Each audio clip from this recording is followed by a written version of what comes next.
I have an ultimatum for you. Okay. Can I guess? Sure. Run naked through the woods, or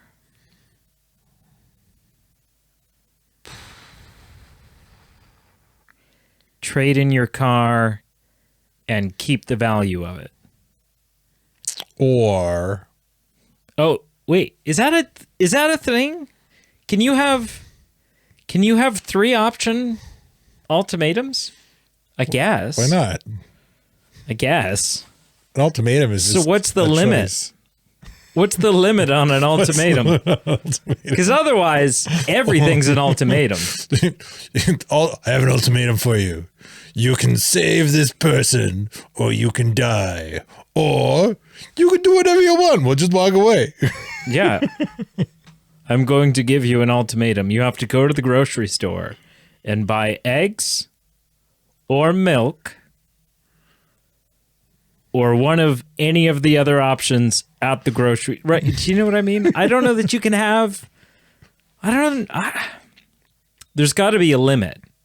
Well, we'll just do 3. Okay. Or watch Bourne Ultimatum.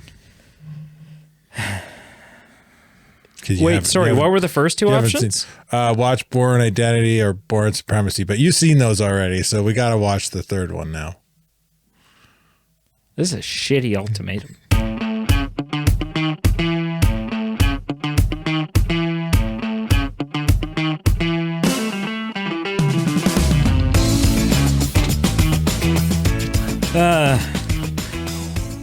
Hey, man. Hey, how's it going? We didn't watch Jackass, so pretty good. I mean, agree to disagree. Agree to disagree.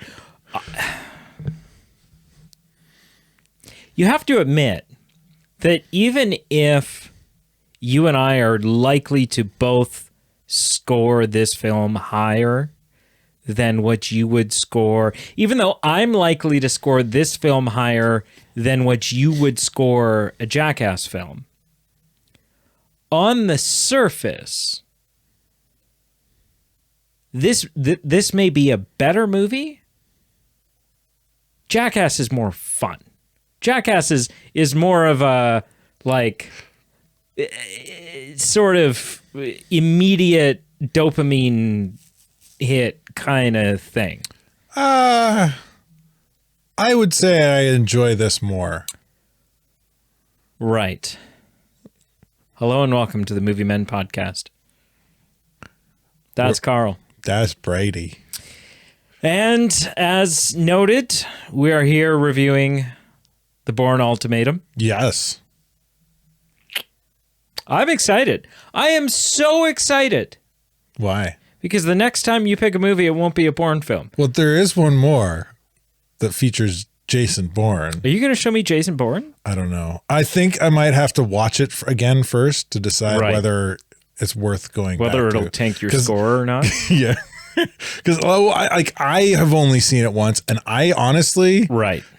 don't really remember it. You don't know if you I've liked seen it. the trilogy a number of times because I've owned it and I've gone back to it Right. on my own volition to watch it alone a number of times. I own the trilogy. Do you really? Yeah, it was one of those like Found it in the bin kind Value of things? Village type thing Yeah. where all 3 DVDs You were found it in the like bin in a box set. $2.99. Oh, for like the individually or in a box No, set? in a box set. So Okay. the trilogy Yeah. was like $2.99, and I'm You like, probably well, have the same box set I I'm have. like, shit, for $2.99. And then you never watched them. No. No, it was the same like I had Commando on the shelf. Right. Never seen it. Right. Like Until right. you never would like buy those films and then go home and watch them immediately when you do that? No. Like I God, no. remember like living in Kitchener and when I was in college and like going to the store with my friend who I Right. lived with, and we would often like find bargain bin deals and we'd go home and watch them immediately. Yeah, but circa what year? Oh, that would have been 2004, 2005. Right. So Yeah. Blockbuster was still a thing. Pre-streaming services, Blockbuster was still a thing. Pre-game, like Xbox Game Pass, right? Where Xbox Live was still a thing. Xbox Live was a thing, but I was having a conversation with Brienne about it the other day, where she was asking, she's like, why do you still have... So nowadays, right, here's a brief history of my Xbox game ownage, right? Because I've been an Xbox guy through and through. Right. So for the original Xbox, initially, like for the first couple years that I had it, I would say I had a half dozen games. You would have been like 12 when the first Xbox came out. Yeah. Thereabouts. And so I had about a half dozen games. Right. Maybe. Sure. Right. And so you played those games a lot. Several times. Oh, yeah. Like through several times, because that's what you had. That's right? what you do. Then we hacked my Xbox, and then the world was your oyster. All of a sudden, it was like binders of games and stuff like that. And then similarly with 360, like, so I've still got all of my Xbox 3. I still have a working 360. No red ring. But no red ring. It's a slim too. And I still have all my 360 games. And Brienne's always like, do you play any of those? And I'm like, no, but I did play all of them. And they hold a near and dear spot because although there's far more than a half dozen, I've probably got like 40 of them. Again, it was a similar thing. It was like you to purchase a game was a commitment, right? Right. And so like, but you never go back and play them. No. This is a tangent to your tangent. I actually had a memory come up on my news feed, like, oh, you commented on this, right? This somebody else's comment. Yeah. Somebody who we mutually know made a comment, made a post about the Xbox One being announced. Oh, okay. Because there was a big hullabaloo that the Xbox One would not be backwards compatible. I forget about and the it was Xbox going to be One digital only. Yeah. And he was like slamming these decisions. But the 360, I don't know why everyone was so upset about that, because the 360 wasn't backwards compatible. It became backwards compatible though. Eventually. But anyway, here's the thing. Like because I kind of quasi worked in the gaming industry as a salesman at EB Games in management. Games. Woo. Well, I mean, it is like for the comment I made, it was applicable. Yep. Kind of in my viewpoint that for the comment I made, in that my comment was that to his like berating Xbox was that it doesn't matter. People want backwards compatibility, but they never go back and play their old games. That's not like a blanket statement. There are some people who like to play their old games, but for the most part, gamers rarely go back and play old games. Like I own a Genesis, I own a Nintendo. Yeah. They sit and collect dust. Yeah. Right. Here's the thing. And then the other comment I made was like, I was foreseeing like, we're going digital anyway. Xbox is ahead of the curve. Like I made that comment pre Xbox One launch, and here we are today. I haven't bought I haven't bought a hard copy of a game in over 7 years. Yeah. No, nor have I. Here's the thing though. I do play some older games. So the only time the 360 gets dusted off is if we've got a gig and the band's getting together and we're gonna friggin' instead of pulling out like a party board game or Jackbox or something, you pull out we play Rock Band because it's great for a bunch of people to play together. The other thing, although this is where it gets really interesting, is I will go back every so often and play like OG, like 1 through 3 of the Splinter Cell series. Oh yeah. However, I haven't done that in ages, but there was a time I did that. Even though I have those games for the generation they came out on. You play remasters on disc. Well, not even. No. Right? Because there isn't I guess there isn't remasters. There's a remake coming of the original Splinter Cell, but it's not a remaster. No, it's like a from the ground up. But even though I have those and I could put them in my Series X and it would run, at some point I was like, oh, the OG, a digital copy of the OG Splinter Cell is $1.99 right now. Yeah, you can buy and so it I'm digitally. like, so I just bought the digital one because I'm like, I don't go fuck around looking for the disc. Like, what? It's ridiculous. Yeah. So, anyways, let's get some initial impressions out of the way, and then we can dive into the review. Sure. You go first. I do go first. This is your film. Okay, so again, big fan of this franchise. Lots of really rosy, rose-colored glasses going into this. That's a healthy perspective for you to have.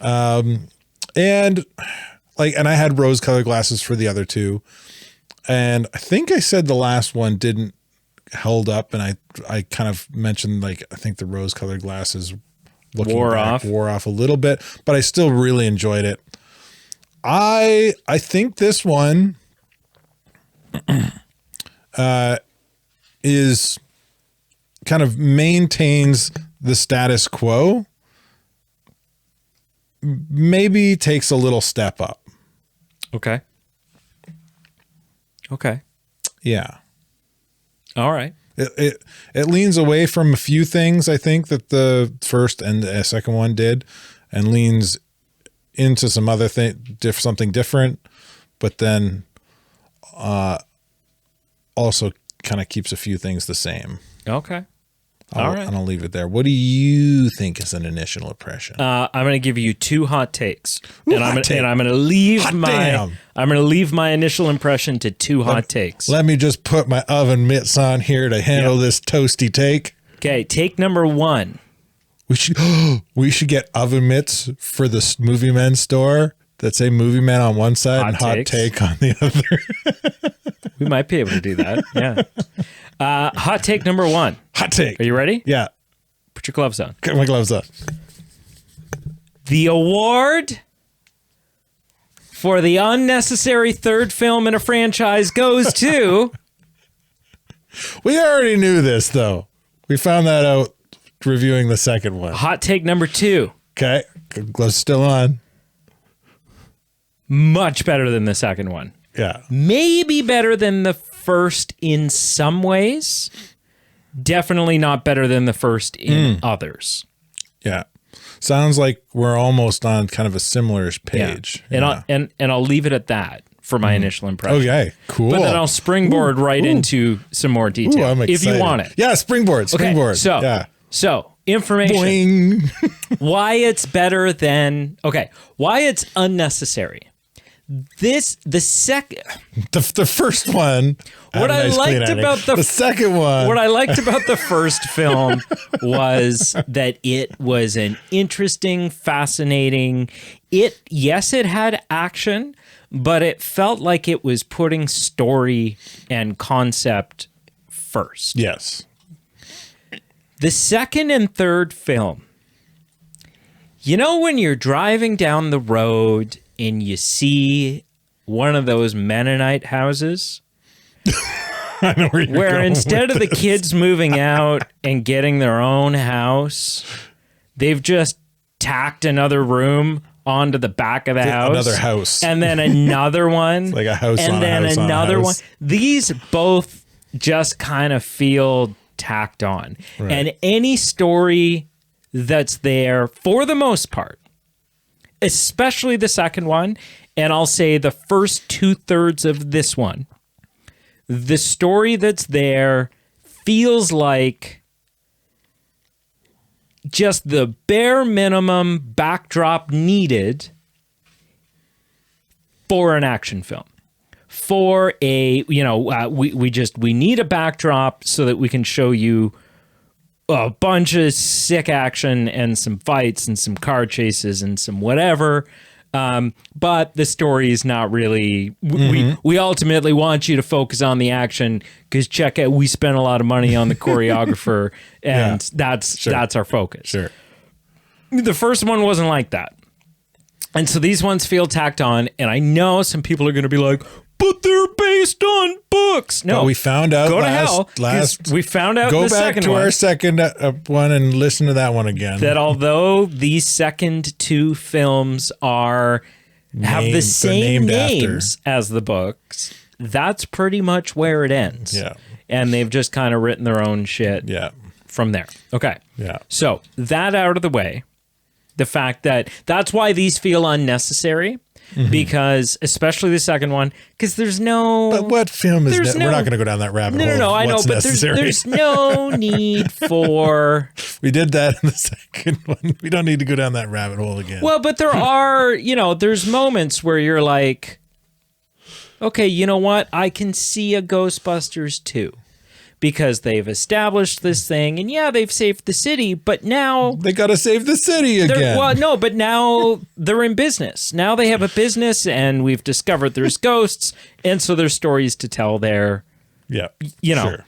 Whereas, if the second one and a lot of this one felt unnecessary because it just feels tacked on. Did you? No, I'm guessing you didn't because you haven't watched it as many times as I am, and it would have been like they are kind of knit together fairly well, in that.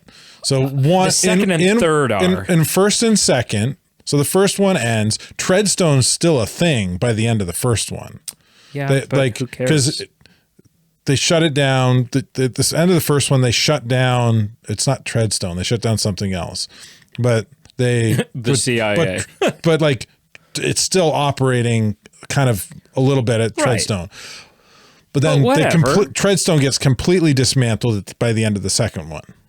But they knit the third one in that at the end of the first one. The old gray dude who commits suicide in the second one. Yeah.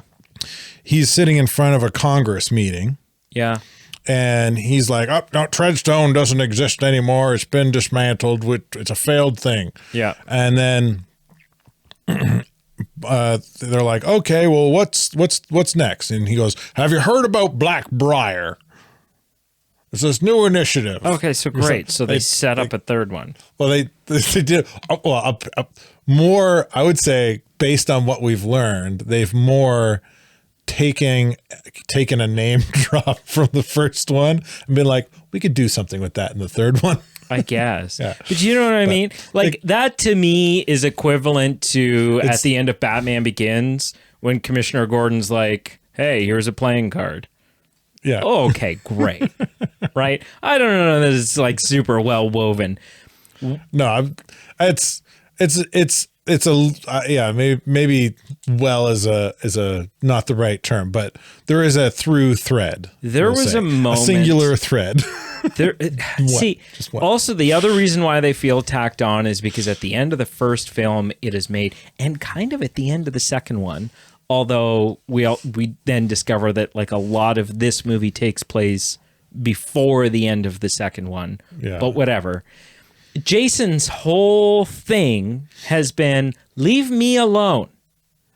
I don't want to kill you. Leave me alone until his girlfriend dies. Right. Yeah. I don't want to kill you. No. And I don't want you to kill. I'm not going to be. Yeah. I want to farm now. Yeah. Or at the very least, I want to be Thanos. Play Farmville. Yeah. Of Endgame. Yeah. It's just like, so that's why the second one felt stupid to me, because it was just like, yeah, well, that's like, and they're like, oh, he's still a threat. And that's like that's why killing the girlfriend so quickly in the first one was so essential, right? Like, because he's like there's a moment in the second one where he's freaking out at someone who's like, "We were gone, we were off the grid, we were done, and you killed her." Jason Bourne at the beginning of the second film, prior to his missus being offed, is as much a threat as you are to me. He was as much a threat to the CIA. I'm capable, but I'm not going to do anything. Right, like there's nothing stopping you from showing up on a recording night with a gun and killing me. Okay. But you're not a threat, right? Like I'm not worried about that.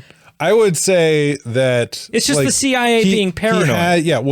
He has knowledge in his brain and information about secret things that he shouldn't have, and that it's a danger. Like if he ever chose to do something, which he's not going, he doesn't want to do. He just wants to know who he was. He wants to play Temple Run. He wants to just he wants to know who he was. He's not actively seeking it out through the government means. Like but he's just not a fan of the amnesia feeling. He's personally trying to work through it. Sure. Yeah. Which is fair.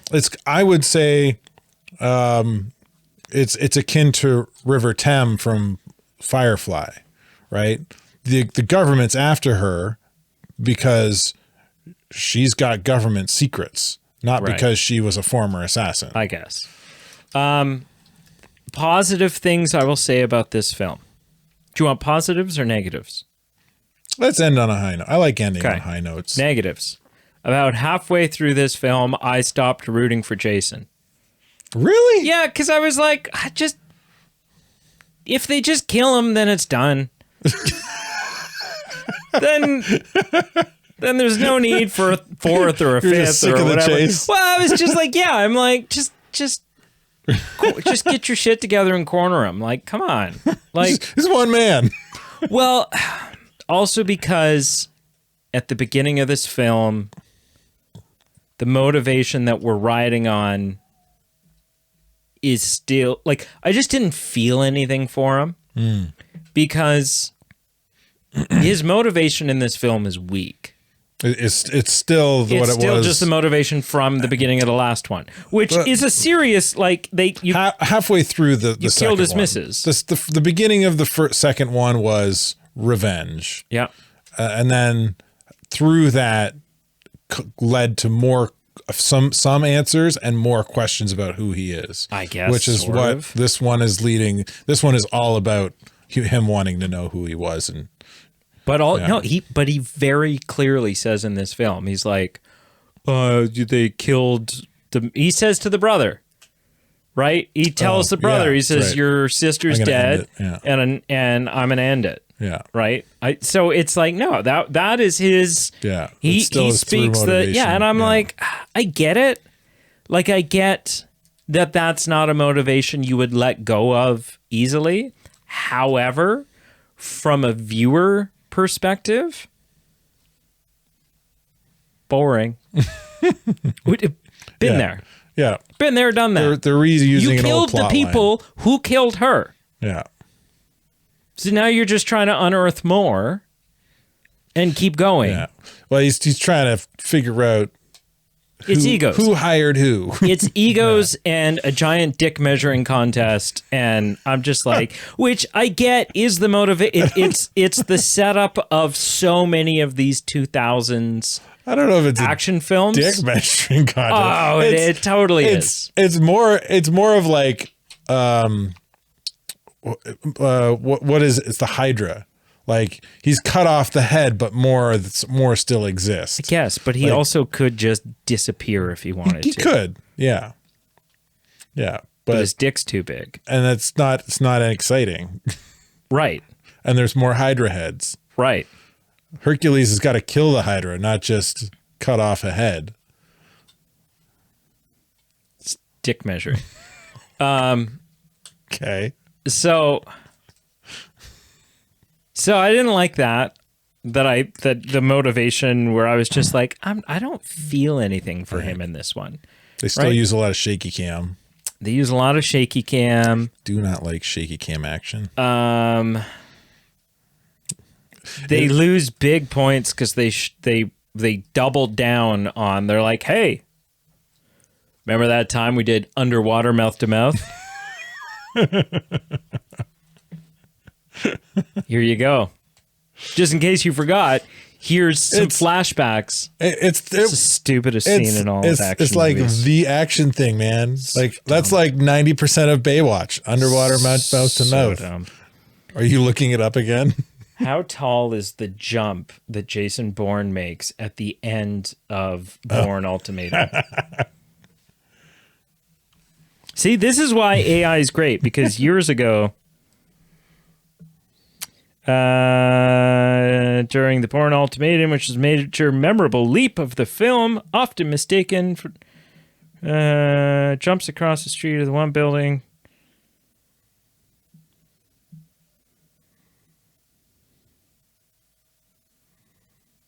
It does not say. But it seemed like bullshit to me. I looked up how high people can dive from. Yep.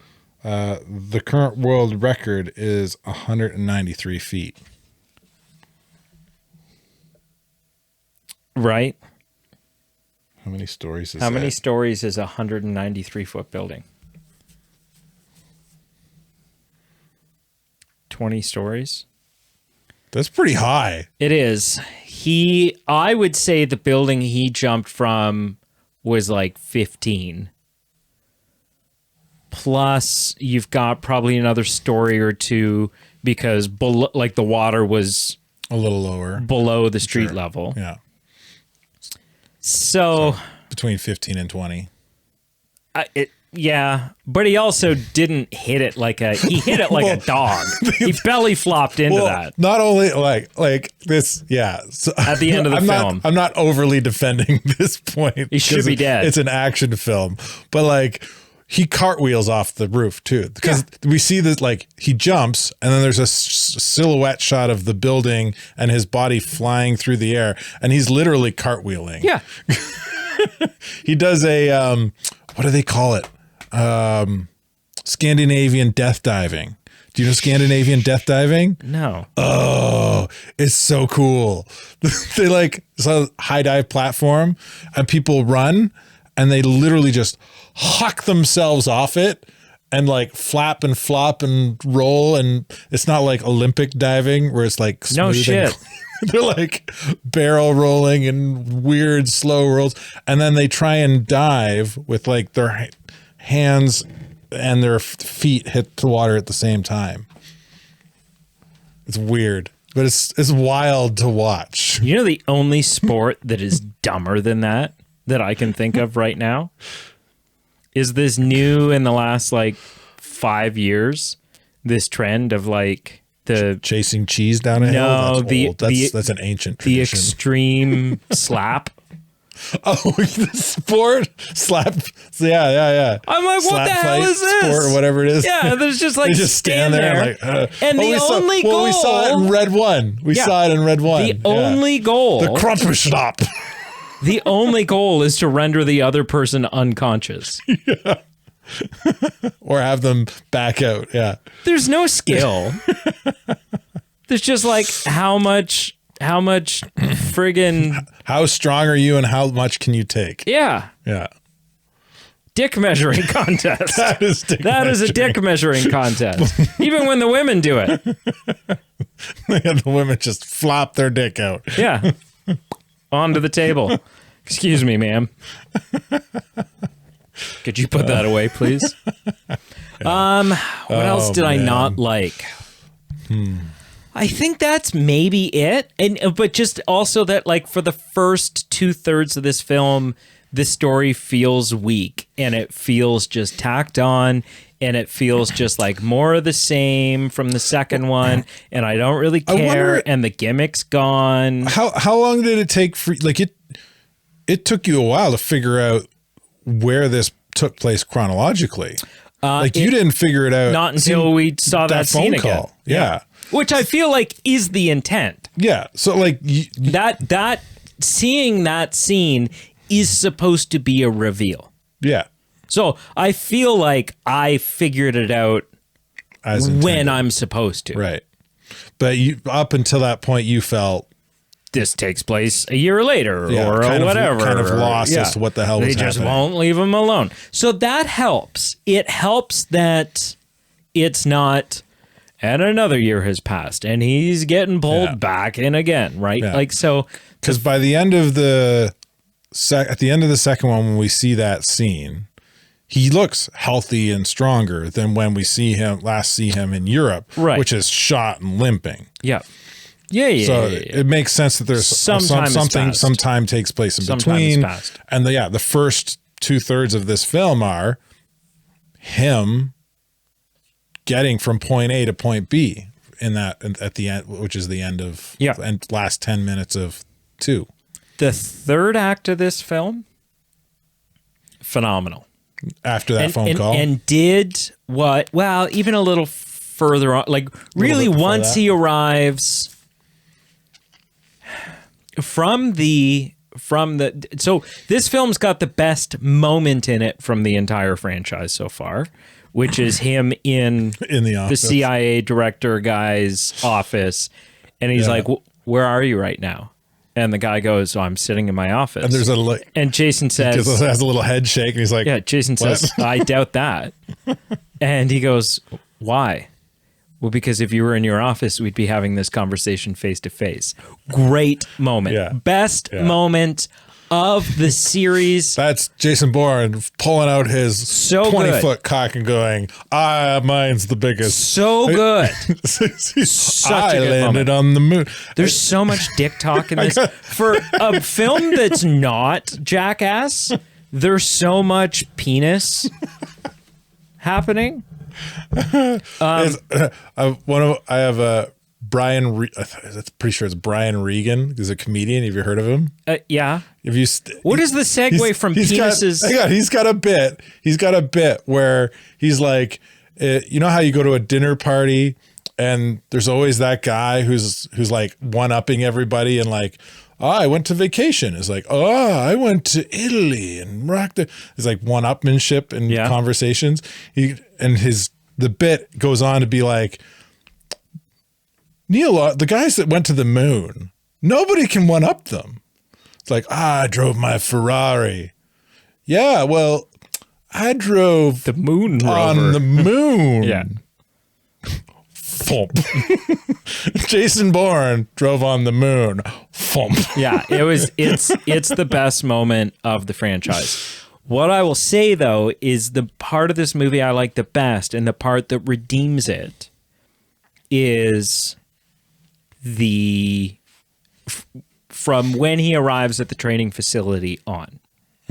Because if you remember, my big gripe with the second one was this didn't really give us any more puzzle pieces. Right. This really didn't learn anything new about him. Fill in any of the gaps, right? The first one is all about a mystery, and the film ends, and that mystery is somewhat revealed, but is largely still active. We didn't learn a lot of anything new. We just tied up loose ends. Yeah. And in the second one, there's like nothing. There's nothing. They tell us nothing.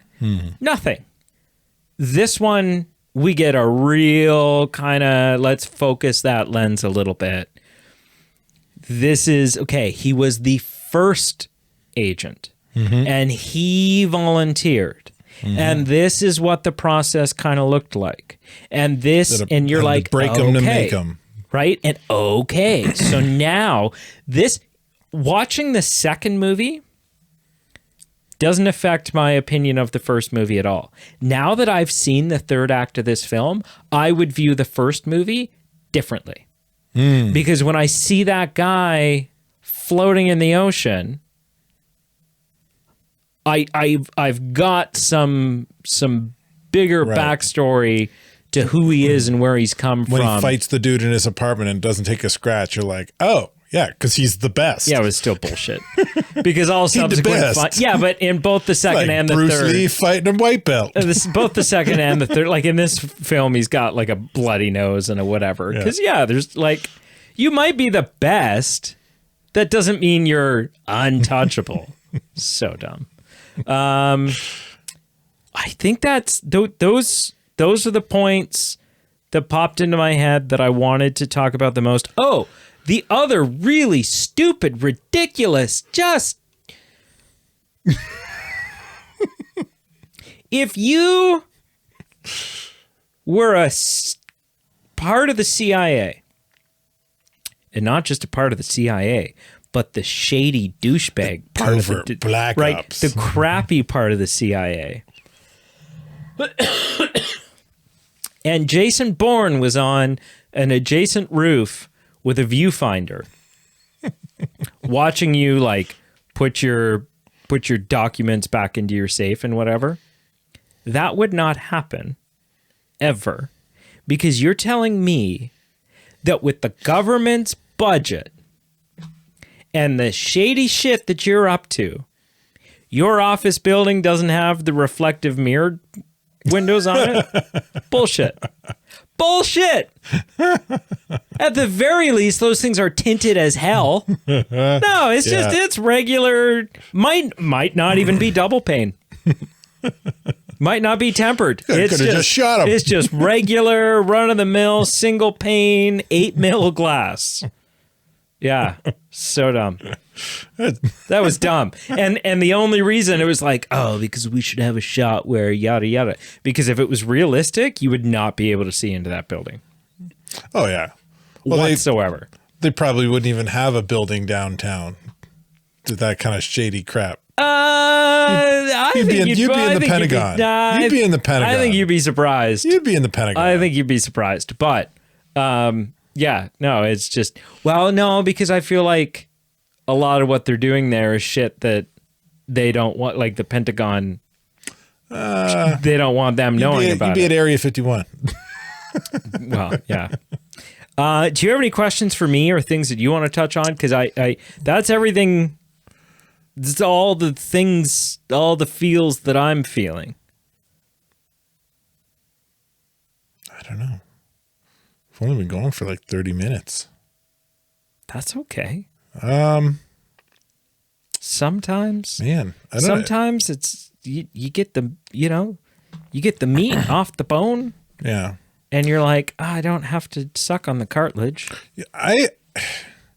So you were saying the first bit you didn't, I don't want to put words, didn't enjoy? No, but it was just generic action film. Yeah. Whatever. So wasn't horrible, wasn't it was compelling. a take it or leave it. Yeah.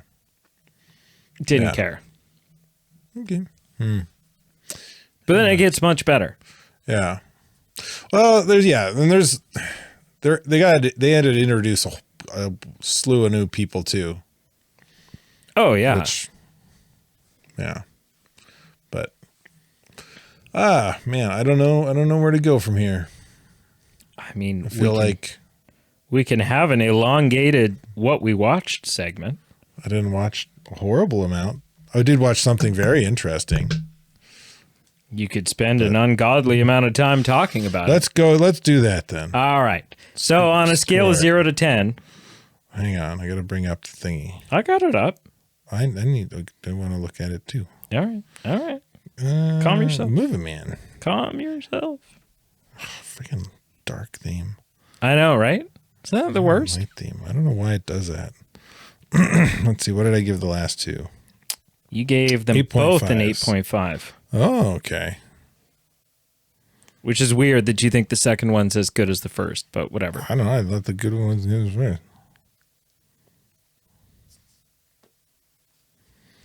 first. Scoring this one. Yep.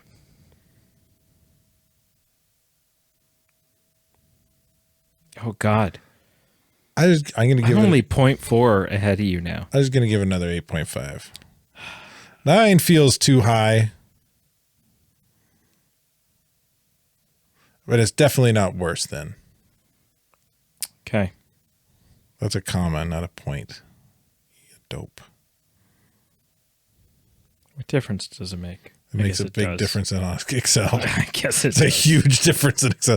The ratio would go, or the average would go way up for me because I would get an 85. Right. Yeah, that's not ideal. What would you score? I'm giving it a 7. Ultimatum. Nice. Because I gave the first one a 7.3. Okay. I gave the second one a 6.8. But you said this one was the best one. I said it could be. Could be. I think the first one's still the best one The because concept is so strong. it's the concept's Yeah. so good. It's such a good gimmick. Yeah. And it plays it really well. oh yeah. Yeah, it makes me real happy. Yeah. After that, it's sort of any time that they're not specifically dealing on with his memory loss, just an action movie. Yeah. It's just a Mission Impossible, just a James Bond, just a whatever. An action espionage thriller. Yeah. Sure. Yeah. And those are kind of a dime a dozen, right? So unless you're doing something really spectacular, Yeah. Which they kind of did in the first one. in the first one they do. And in the third act of this one, they do.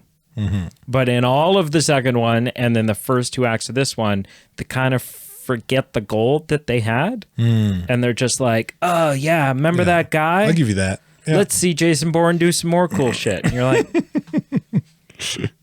Let's see him stand across the street and say something cool. yeah, well, all right. What'd you watch this week? Oh man. Watched some more Percy Jackson. And It's good. Enjoying Yeah, it. season 2, right? Season 2.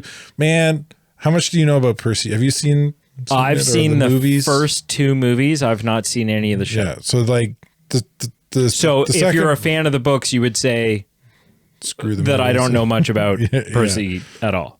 Well, the second I thought the season pen that turns into the Yeah, sword was it's really cool. Yeah. The second season is essentially the second movie. Okay. So there's the Cyclops brother, half Because brother. the first one's the lightning thief, right? Yeah. And then the second one is like, because Spring Me Up, his dad is Zeus. His dad is Poseidon. His dad is Poseidon. The second And Zeus is a dick. the second one Is Zeus a dick? they're all dicks. I don't know. Right. The second one, And he's a demigod. yeah. Because Right. his dad's Poseidon. But his mom's just human. Mary that works Yeah. at the And then Fine Dine. in the second one, he finds out he's got a half brother whose dad is Zeus and whose mom was Wait, how's that work? whose dad was a nymph, Mom was a nymph. What? like some kind of magical creature. Because his half brother is a Cyclops. So how's that make it his half brother? Because his dad, they have the same dad. I thought you said his dad was Zeus. No, Poseidon. What? What did I say? I'm gonna go back and I may have misspoke. His brother- Both of them have the same dad. both of them have Poseidon as a dad. Yeah. Okay. But the one is a Cyclops because his dad, Right. his mom is some magical okay. creature. Okay. All right. And they're after the golden fleece to save the tree that protects the camp. And the tree, As you do. the tree is a former demigod that was Zeus's daughter who was dying. So Zeus protected her by turning her into a tree that now protects the camp. So Wah wah wah. yeah, Okay. it's All lore. right. It's No, world. it's- It's yeah, world whatever. building lore. Yeah. Right. Yeah. It's fun. I don't know. And then the Toads throw a bachelorette party for the. We're watching Percy Jackson. Okay. It's fun. It's fun, silly stuff. Did I say we watched Scrubs last time? Yep. Yeah. Okay. So we actually haven't got a chance to watch Scrubs is back, yeah, baby. new season. We actually haven't had a chance to watch more Scrubs yet. Okay. But we did watch have family movie night last week with the daughter, but not the boys. 'Cause last weekend was a pretty crazy weekend. Forgot to pick him up from soccer again. No, it was just a crazy weekend. By the time we got home, it was already 8:00. Oh, they and went to bed. They went to bed. So we watched a movie with my daughter. Yeah. Little something called Mrs. Doubtfire. Why'd you say that like you were having a stroke? Because I don't know. It's like a weird mix between like trying to Sean trying to Connery make it- and Colonel Sanders. trying to make it seem like giving something on a platter for you to go, oh, Yeah, but you've got like some weird Kentucky. You didn't even. I said we watched Mrs. Doubtfire, and he's focusing on the voice rather than the, oh crap, you watched Mrs. Doubtfire with your daughter? What did she think? He's literally doing the Sean Connery version of like, this past week, we sat down with my daughter and we watched a movie. That doesn't sound anything like Sean Connery. No, it sounds like, I said, you're doing the Sean Connery version of this, which sounds like a Kentucky kind of like, and that movie was Mrs. Doubtfire. And it was her first time seeing it. Yeah. And she didn't like it. I don't know what she didn't like Mrs. Doubtfire. She thought it was hang on. Not super funny. Hang on. Technically, she's your stepdaughter. So, silver lining is you have not yet spawned a child that does not like Mrs. Doubtfire. There's a redemption arc here, and it'll be okay. But also, so how long is she grounded for? Like, what's... Well, what? I'm nervous to show her more Robin Williams. Just put it that way. Flubber. She'll like Flubber. Flubber's... We have seen Flubber. Yeah, she Flubber's like Flubber? fun. She did like Flubber. Yeah, she liked Flubber. Yeah. For kids, right? It's a good... She's like the perfect age for Mrs. Doubtfire. She might like Jumanji. She was pretty young. I don't know. Did we watch Jumanji? I think we might have. We watched the new ones with her, but... Show her Dead Poet Society. That'll knock her socks off. Anyway. Or Goodwill Hunting. And me and the missus, we watched a movie, just the two of us. Yeah? Ooh. It was actually a pretty interesting murder mystery. I don't know. Oui. Called... Do please tell me more about this cinematic adventure that you went on. A Haunting in Venice. Oh, okay. Yeah. The Agatha Christie story. It was really good. It was fun. Have you seen it? Haunting in Venice. That's the third in the Kenneth Branagh Murder on the Orient Express, and then Death on the Nile, and then Haunting in Venice. I haven't seen those other ones. But the Hercule Poirot. Yeah, that's the name of the with the mustache. Yeah. So you watched the third one. You haven't seen Murder on the Orient Express? No, apparently not. It's going on the list. And then I binged something pretty hard. Did he eat eggs weird in this one? He was particular about his eggs? His soft-boiled egg that he like chips away at in a little dish? No? It's a thing in the other two. Anyways, okay, go ahead. I don't know. But it did. If it was there, it wasn't a big standout part of the movie film. I binged Skeleton Crew. Watched it in over 2 days. First time? Yeah. And? It's a fun film or fun show. It's fun. What's weird about it is it starts out like it's so...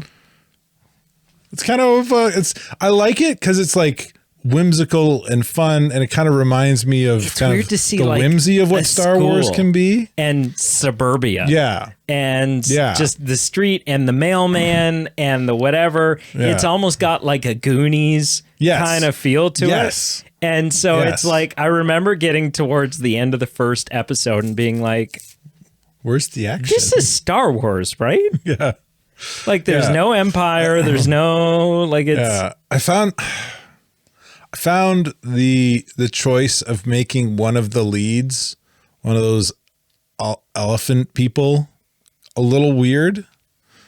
Like the costuming for him and his parents was good, adequate.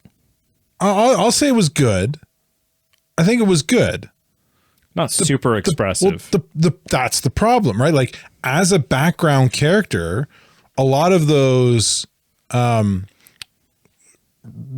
real like humans being dressed up in makeup and heavy costuming works really well for bringing the world to life. Right. Greedo. But the minute that like even Greedo works, even though he's not super expressive, because he's got only a limited role. He's only on screen for a minute. Yeah, if and that. serves a purpose. Yeah. Greedo's not meant to be an interesting character. And he gets shot. Yeah. Right? It works. And bugs aren't very expressive to begin with anyway, and he's modeled after like a fly. So you should borrow my microscope. I'm gonna knock your socks off. Anyway, yeah, because the costume is very difficult to make super expressive. Yep. He's very unemotional. Like the voice acting is key. Yeah. And the kid who voiced him did a great job. Yeah. But it just like it feels like a two-dimensional main character. Yeah. And he's such a great character that it just, that was my real only like detractor from the whole series. Just like this kid, it's too bad. Like if they could have picked any other alien species, a Twi'lek, if he was a Twi'lek, that would have been amazing. Oh, yeah. Well, because it's just a human face. Yeah, basically. right. Like, or any other, like a Zabrak or any of the other kind of more humanoid aliens. Make him an alien, sure, but make him one that can show some expression and some emotion. So when he's actually scared, he doesn't look like he's happy and content and angry and all the other. Yeah. So anyway, but it was fun. And I thought like the whole storyline of the pirate, what's his name? The Jedi Force sensitive pirate. Yeah. That was a fun yep. journey. Like, because at one point you kind of feel like, oh, is he going to be kind of turned from his wicked way? No, he's just a pirate. He's in it for the gold. Yep. Yeah. It was a fun show. Well worth a watch. Yeah, definitely Sweet. Show my kids eventually. Have they haven't seen any Star Wars? The boys haven't. Ada has seen A New Hope, episode 1 and episode 2. Have you seen Sam Witwer's watch order? I think I've heard this before. So Sam Witwer says, start them with Clone Wars, the show. Right. Because, like, get them introduced to that world. With the exception of the last season, probably. Because the last season is... Yeah. So get them introduced to that world and have them fall in love with Anakin. Jedi and Anakin. And all this stuff. All the... Right? Yeah. He says, then watch the original trilogy. Because then you've fallen in love with Anakin, yada, yada, and then all of a sudden, this character that we've fallen in love with, we find out is killed by this guy, Darth Vader. And so we're just gunning for him. Mm-hmm. Then the reveal of, wait, he is that guy. Mm. And it, and the journey that takes him on. I don't know. Maybe someday. That's how I'll show Star Wars to my kids. That. I don't know. I have seen that interview where he talks about that. My boys have already started on Star Wars. Oh, okay. They watch this like the youngling in training show. Jedis. It's like kind of a carbon ripoff of Paw Patrol, kind of. Yeah. And then in its design and its animation. Sweet. Yeah. What did you watch? So we recently, at the time we're recording, got a trailer for Scary Movie 6. Right. So you watched the trailer? Yeah. That's it. No, that's all I've watched. I've watched it on repeat. And Brienne hadn't seen any of the Scary movies, ad nauseum. Which is not super surprising to me. But also, I was like, "Oh wow, I'm stoked for the new one." So you gotta, because she also didn't get doing the typical Brady thing. Somebody you want to watch something in theaters. Somebody hasn't watched it, so you're making them watch all the things before the theater. Well, yeah, you can't go watch the 6th and not have some like. What do you mean? That'd be like if I took you to go see... This is what a habitual completionist looks like. Hang on. You're like villainizing or vilifying something that I feel like is completely... have to watch everything before you... So how'd I... What is this? What is this weird attack? We have to? So what you're saying is, let's say, for instance... Because we're showing my mom the MCU right now, right? Sure. So I could have just started with Infinity War. Like, whatever. Doesn't matter. Doesn't matter who these people are. Doesn't matter what Infinity Stones are. It'll all come out in the wash. I don't think if I found out you'd never seen Lord of the Rings, and I was like, I don't think Scary Movie as intertwined a universe. Dude, that trailer, Marvel, that Scary Movie 6 trailer was all about the return of people who have not, like, it was Doofy's back and the Wayans brothers are back. And we see the Scary Movie version of Ghostface that we haven't seen since the first Scary Movie. And Hanson, the guy with the little hand from Scary Movie 2, but we haven't seen him since. It was all about, we are bringing back the OGs. Yeah. So go screw yourself. Literally, it'd be like if I found out you hadn't seen Lord of the Rings, and I'm like, dude, this movie Return of the King is gonna knock your socks off. I don't know if it's that and close. You're like, no, definitely not. Scary Movie is not on the same level. However, I watched The Haunting in Venice. Yeah. Without watching the first, because those are all standalone. Those are all meant to be standalone. So are the scary. Like I've seen the first and the second one. I could go and watch the second one and never see the first one. But not Scary Movie 6. Scary Movie 6 is all about getting the band back together. Have you seen it? I've seen the trailer that makes that abundantly clear. You don't know that yet, though. You haven't seen the movie. No, You've seen a bunch of clips from what will be a 2-hour film or hour-and-a-half film. Yeah, where they're like, hey, 5 minutes. We're bringing everyone back from the Wayans brothers era. Right. But all depending how they write it, it might not matter. Who cares? It might be like somebody could go in cold and enjoy it just as much as you, having seen everything. You will get more jokes. You get more jokes, but you'll other people might find those jokes funny, but you will find them more funny. You'll also understand who people are. Yeah, sure. I'm not saying that that's not the case. Which adds to enjoyment of a film. Yeah. But that's the same thing with the movie I watched. Like you would know this detective more and his idiosyncrasies. No, it's largely irrelevant in those films. Like, genuinely, those films are akin to 007.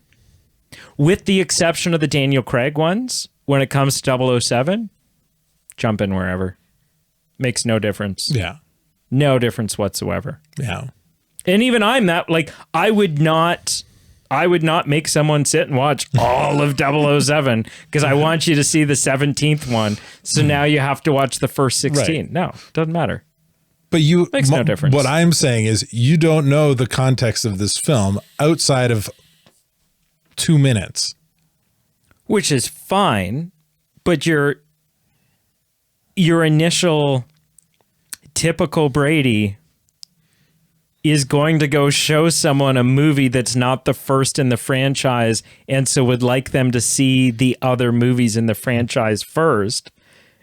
As if that's some like weird mental illness. I feel like is a little far-fetched. You're telling me you're not a compulsive completionist? Compulsive completionist? No, because like I just said, with the 007 thing, whatever. With there's probably some other films that I can think of where I'm like, no, doesn't matter. But if you know, maybe not compulsive. Heavy. What's another word? You're calling me impulsive? I enjoy going on. I enjoy completing a series. Absolutely. Yeah. Absolutely. Not even just complete. Like you will, and sometimes, like rightfully so, in this example I'm going to use, you will go back, having seen it all already, go back and rewatch all of Stranger Things just so you will, just to enjoy the most recent season, even though you've already seen them. But not in years. And there's another series that you've seen the first part of a few times but not finished. I'm trying to remember what Supernatural. it is. Supernatural, yeah. Like you've restarted Supernatural at least 2 or 3 times. Yeah, but always with different people. Yeah, right. It's always like a hey, let's watch this show. But it's like you're bringing people along for the ride. Yeah. To complete this. Yeah. It's not I don't know. I know you don't know. There's you have, it may be not like a obsessive compulsive compulsion, but you have a compulsion to be a completionist in things. How does that work for television shows? You're saying you shouldn't start at the beginning of a show? Example. Television shows are a bad example. What is happening? Name a franchise other than Scary Movie and James Bond where you think when showing them to someone, just jump in wherever. Star Wars. No, I disagree. We just talked about how Sam Witwer has an order. There's the chainsaw order. There's the normal order. Right. But that's still not a jump in wherever. Order. That's still not jump in wherever. You can't be like, hey, we're going to start with Return of the Jedi. Why not? You dumbass. Perfect example of how this isn't me is when we just showed my mom the X-Men movies. I left out multiple. We didn't watch Apocalypse. We didn't watch Dark Phoenix. We didn't watch New Mutants. Doesn't matter. New Mutants is a show, though, not a movie. No, it's a movie. Is it a movie? Yeah. I thought it was a show. I've been avoiding it because I thought it was a show. No, it's a movie. It's not great, but it does tie directly into Logan. Because it's kind of about the facility that those other kids like. It's about That's where X-23 is from. Yeah, it's about that facility. So yeah, it's not great. But anyways, so we watched the first 3 Scary Movies. Holy fuck! We got to drag this out. My God, we watched the first 3 Scary Movies, and we'll watch the other 2. Brienne's on a trip right now, so. Where'd she go? She's in Quebec. Quebec? Yeah, getting some. She was like, I want poutine. And I was like, there's like local. And she's like, nope. I was like, okay. She literally drove to Quebec for poutine. No, it's her sister lives there and it's her sister's birthday. That's right. Yeah. So she's out there with some family. Yeah, like way up northern Quebec, right? Yeah. And they moved not long ago to just outside of Montreal. Oh. That's a lot closer. A lot closer. She made a lot more English, too. She made it there in like 6 hours. Although they'll still look at you weird if you try and talk English to them. Some of them, yeah. Yeah. But she wanted me to go, and I wanted to go, but then I was like, oh. There's this old guy who's making syrup. But the Bourne Ultimatum. You had an ultimatum. I had an ultimatum. So we watched that, and then, as I sort of teased in the last episode that we did together, where me and Brienne's brother are checking movies off that top 100 poster. Yeah. So, what'd you watch? I watched Schindler's List. Oh, have you seen it? No. Heavy? I am glad that I watched it. Mm-hmm. I don't ever need to see it again. Ever again. If someone was like hard watch. Yeah, I mean, I would show it to you, but I would also just as happily not see it again. Like about 4 40 minutes in, because it's like 3.25 hours or something. About 40 minutes in, I was thinking, I mean, this is awful because of how the Nazis are treating Jewish people, but it's not super it's not like a hard watch, right?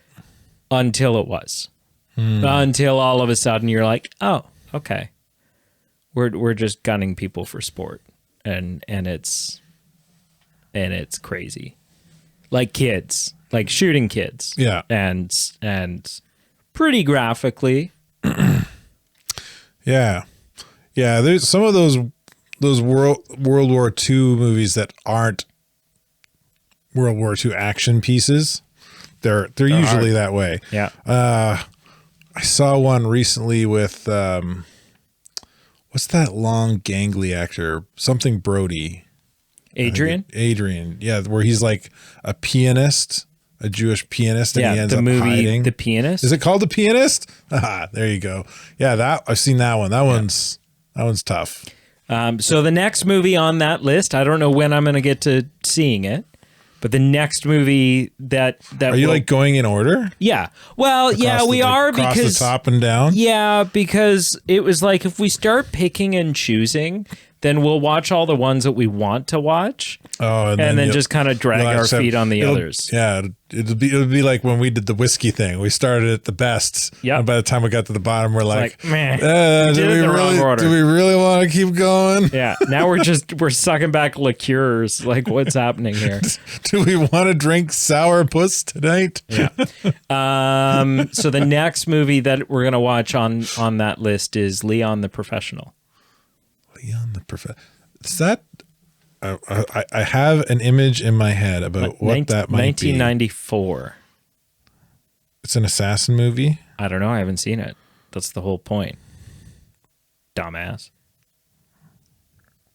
Oh, yeah. Yeah. It's good. Nice. Yeah, you'll have fun. Cool. Yeah. Thank you for watching and or listening or reading, I guess. If you're deaf, you could be deaf, and then you've got like subtitles. YouTube does transcripts. Yeah. Now you could read the transcript instead of enjoying it. Or maybe you don't speak English, but you still like our show, in which case, bonjour. Oui. Hola. Un poquito English. Ni hao? Is that like Japanese? I think that's Japanese. For hello?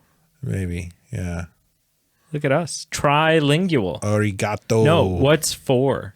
Domo arigato. What would four languages Mr. be? Roboto.